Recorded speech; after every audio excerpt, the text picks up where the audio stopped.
What's up guys, hope you're all doing really well. Today I wanted to film a really quick video just talking about how I create a sort of softness overall with my images. Sometimes when people describe my work, especially the portraits that I shoot, they describe it as having this kind of softness, but I don't think it's the same kind of softness that a lot of people talk about when they talk about achieving a soft look. Usually they'd be reducing the clarity or the dehaze slider in order to get rid of the harsh edges. But this look is definitely achieved through tweaking the tones in the image, specifically the tone curve. So I'm going to jump into Lightroom right now and basically show you guys how I achieve this look overall. Okay, so here we are inside of Lightroom. I have a beautiful photo of Hitomi loaded up here, which we're going to work on, make it a little bit softer.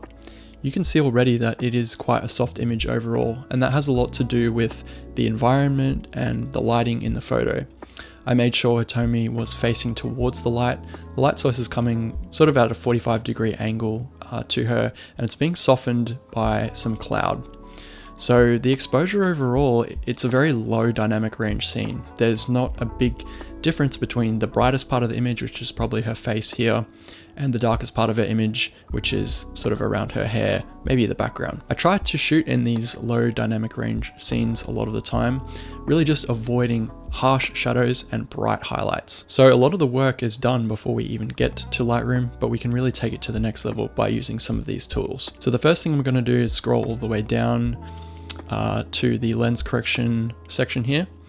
And I'm just going to make sure that we have our profile corrections turned on. And that is going to remove distortion and vignetting. Vignetting is the dark corners that sometimes lenses have, particularly when you're shooting wide open. So if I untick this here, you can see that it's correcting the distortion and also brightening up the corners. It's just a more even exposure overall, which I really do like a lot. So we're going to scroll back up to the top here. And we're going to work on this image mostly in the tone panel here and also the tone curve. These aren't the same thing. So the highlights here, if I were to bring them down and then bring these highlights down, they're actually doing slightly different things. The easiest way to think about it is that the tone panel is your base layer. You want to adjust this first, sort of setting the sidelines of the tones, and then the tone curve is going to push those tones around within those sidelines that you set. So the highlight slider can actually pull detail back from the raw file that's not shown in the JPEG preview, whereas the tone curve can't. The best way to see this is that if I change the highlights, you'll notice that the highlights in the tone curve will change. So if I pull this down, you'll see that the histogram updates there. Also, if I were to completely blow this image out and try to salvage these highlights with the tone curve, you can't really do it, see? We're not getting any detail back. And you can see that up here in the histogram as well. You can see that very sharp drop off. However, if I were to use the highlight and white sliders here, pull them all the way back, you can see now that we have a lot more detail coming back. And also, there's not this huge drop off in our tones, it's more of a gradual drop off. So that's the difference between the tone panel and the tone curve. So let's just restore that to default. So generally, I just want to play with this tone sliders a little bit just to bring back a little bit of that detail that we were almost losing in Hitomi's forehead, the side of her face there that's facing towards the sun. And we're going to do the same thing with the whites. So if I show you guys the before and after there, you can see that that exposure has evened out in the face and in the skin. And this is really what we're going for. We're going for a more uniform sort of exposure overall. We can even add to that by pulling the shadows up just a little bit. And you can see now we've really just evened out those tones there. I can pull the blacks up as well. And that's going to expose a little bit more detail in the hair, things like that. And this is like a really good neutral base. From here, we've got like a nice amount of detail in the shadow areas, a nice amount of detail in the highlights. And now we can start pushing those tones around and make something that looks really cool. So I'm going to be mostly using the point curve, but before I jump in and start editing that, I'm going to go to the parametric curve and I'm going to bring the highlights down just a little bit. It's going to flatten out our image a little bit more. And then I'm going to bring the shadows down just a touch too. So that's the before, and then the after. You can see it is way softer now. Okay, so heading back to this point curve, I'm actually going to pull the highlights down quite a lot. Somewhere around here, 225. It's going to be different on your image based on the brightness, but you sort of just want to replicate this look. Now I'm going to put another point near the top of the midtones and just bring that up, and that's going to bring back that brightness to our image. And then with our black point, the very darkest parts of the image down here, we're actually going to bring that up as well. And then I'll just show you another before and after.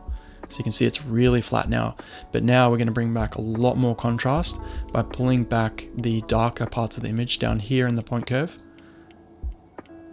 As you can see, it's starting to look really good now.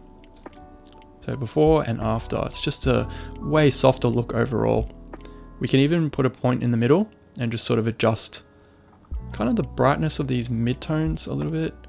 I actually like them just maybe where they were in the beginning, just right in the center. It looks good.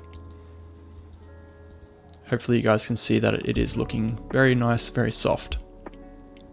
So that's pretty much all I'll do with the tone curve. I want to make a curve that looks something like this.